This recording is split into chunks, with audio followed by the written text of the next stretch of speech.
Death of the Cosmonauts. In 1981, at the height of the Cold War, the Russian government launched a low-orbit spacecraft under the guise of scientific exploration. The vessel was, in fact, militarized and equipped with 2 nuclear warheads. Its purpose? A dead man's switch in the unlikely event that the motherland and her arsenal of nuclear submarines were compromised. The Russian government, however, lost contact with the spacecraft shortly after it breached the atmosphere. After 8 weeks of radio silence, it was considered lost to space. Then, in September of this year, a mangled bolus of debris crash-landed in the Nevada Badlands. Neither the nuclear warheads nor the 2 cosmonauts' bodies were recovered in the wreckage. One thing, however, did survive. This recording, found in a blast-proof box, provides a haunting glimpse of the cosmic atrocities living just beyond the light of our world. Its contents, obtained by me, follow, in full, to preserve its integrity. Its opening bears no names, no dates, no times. It plays simply,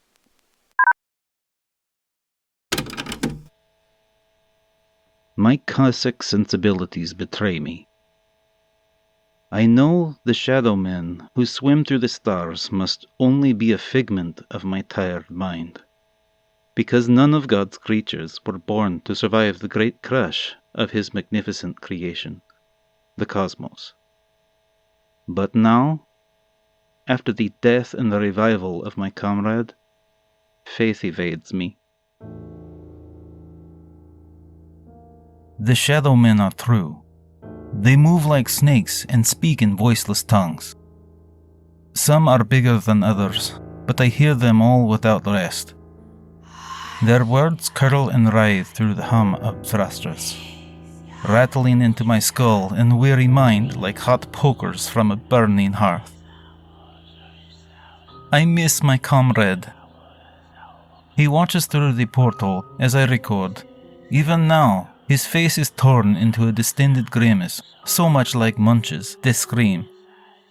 A dreadful smile that fills my stomach with pain. His teeth are black, and thick fluid the color of dead stars gurgles down his ruined sulcle. I can see a shadow man beneath him, wearing his expired body like a husk. When I look at him, his haunted, unblinking eyes, his forehead wrinkled in forgotten agony, I see fingers clawing up from beneath his skin, stretching it like dough under Babushka's hand. I don't have long now. With the final hour upon me, I find myself alone. Alone without the voice of my lord or my comrade to quell the agony. But no, I am not alone. I know he's with me, the false god I thought I knew, but no, not at all. They are also with me. Them. The ones who drive the shadow men across the plains of time like cattle in an American Western film. The forgotten creators. I cannot tell you the details of our ship. That would constitute treason. But I will tell you it operates like a shuttle, with an array of vestibules that serve as our rest and recreation quarters. The launch was elementary. A rocket carried us through the sky and into the black beyond, dispatching us like a payload before returning to Earth, leaving us to drift through the inky chasm that lines our world like a blanket. The malfunctions began almost immediately, starting with false readings, low fuel, thruster damage, and ending with a total loss of communication. We found ourselves alone, with no downlink or uplink. We found ourselves stranded to the stars, left to float voicelessly through the great unknown, like men shipwrecked in a child's dreams. We spent a week doing maintenance, manual readings, but since communications had yet to return, we made a mutual decision to abort the mission and return to Earth. That's when the silver disc came into view. As big as a planet it was. Not floating, no. Simply hanging in the stars ahead. It took not the appearance of a solid object, but a portal, as if God himself had punched a silver hole through the fabric of space. We watched from the command module as it grew on the horizon. Grew like a foul sun barreling toward us. My God, whispered my comrade as the unlikely vision roped us into its vacuum. Then it all went rotten. We fell back on our training, using expelled pressure to try and pull the ship away. Sweat fell in hot pints. Pulses rose. Our panic climbed to a high fever pitch as false light, cold silver light, flooded the command module. But I think, especially now, that it wasn't light at all, for light is silent, and this was not silent. It was deafening. A high-frequency scream, the unbearable cry a dog must hear from a silent vessel, rode the awful light, needling at my eyes, picking at my ears.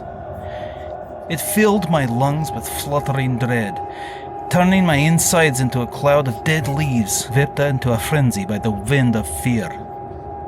I clawed at my head as the wind built. The heavens were one great thunder, and our ship rattled and shook, and crushed through the silver void into...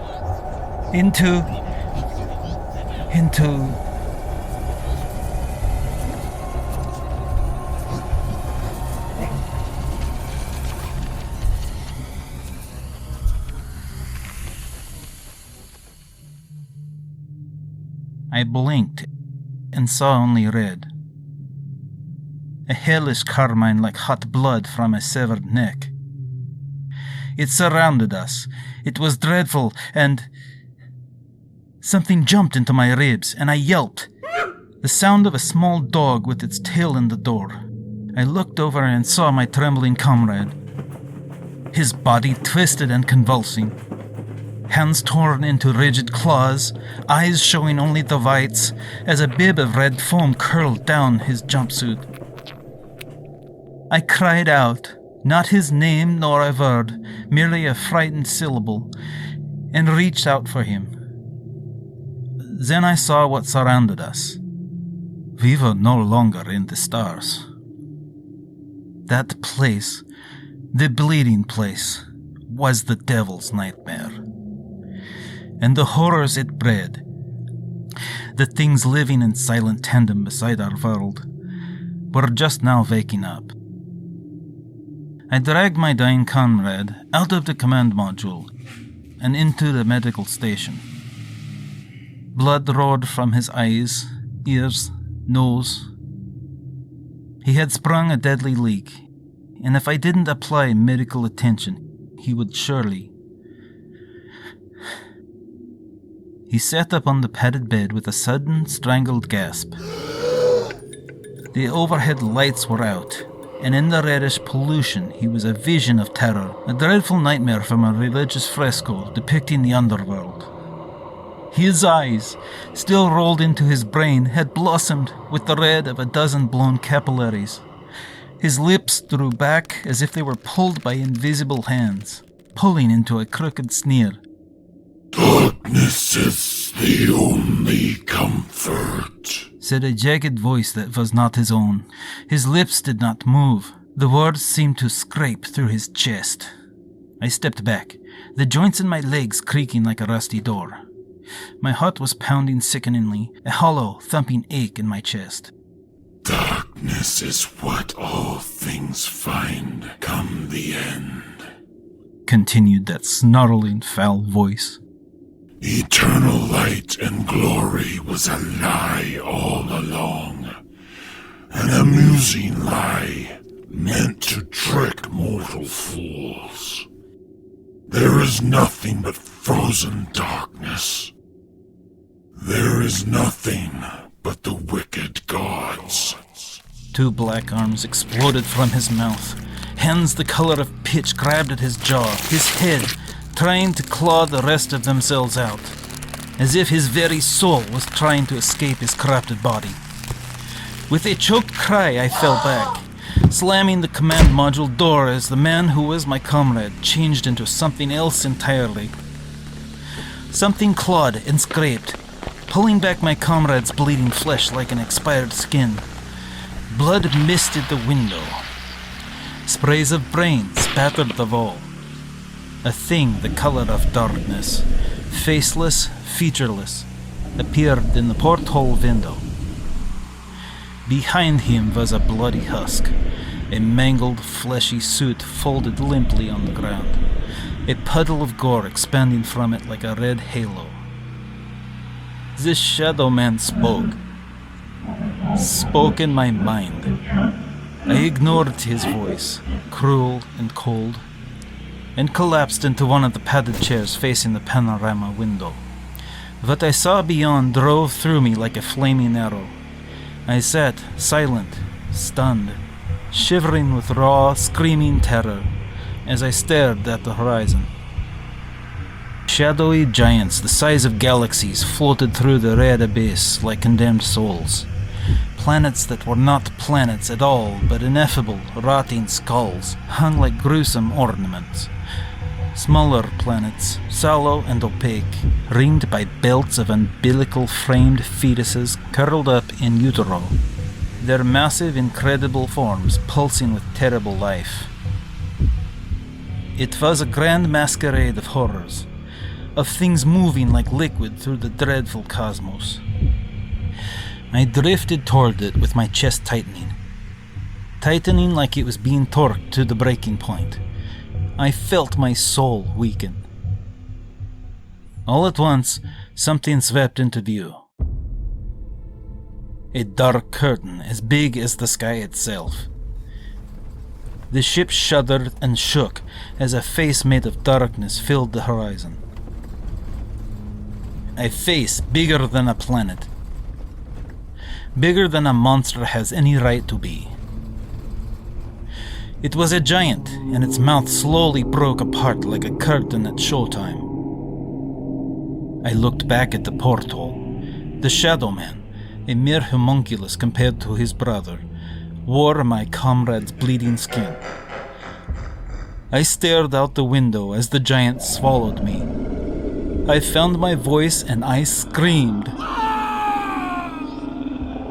We were vanishing into static, devoured into a space that screamed with flickering snow, as if we'd been swallowed by a poorly tuned television. Looking out on the horizon made my teeth ache, made my eyes throb with icy pain. It was unbearable. A cold, lifeless place. The thing in between places. Was I in the digestive tract of the universe? In the belly of all creation? Either way, I knew in the deepest wrinkles of my soul, that this place was rotten.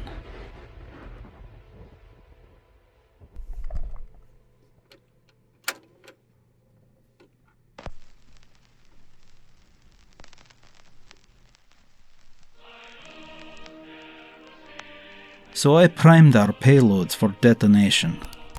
A final flash of light, courtesy of Mother Russia. Then I spoke, casting my tale into this recorder.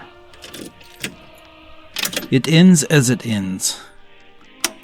Maybe as God, if there is such a thing beyond those massive horrors, intended. Maybe not. Maybe this ending, my ending, was written by me and only me, when I left behind the earth in search of heaven.